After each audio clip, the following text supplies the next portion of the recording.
We got a 2019 Toyota Tundra. This is the key fob, and we're going to replace the battery today. And this is the battery that you will need, CR2032. Now this goes for 2019, I believe, to 2021. Very simple.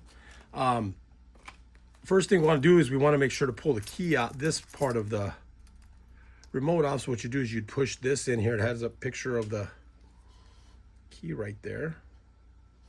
So what you do is you push that in and it releases the key, this part of the key.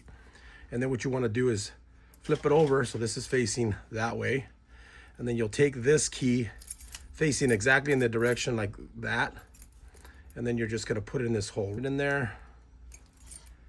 You just turn it to the left, opens up.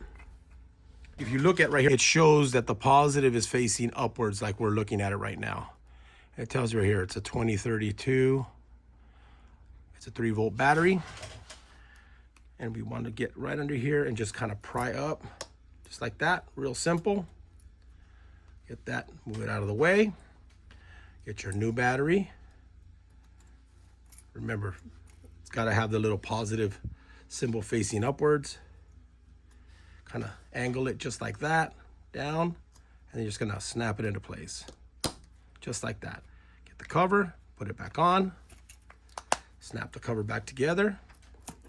Then we're gonna take our little thing right there, and you're done. And now we have our remotes working now. So we're good to go. So that's how you replace the battery on the key fob of a 2019 to 2021 Toyota Tundra. Thanks for watching.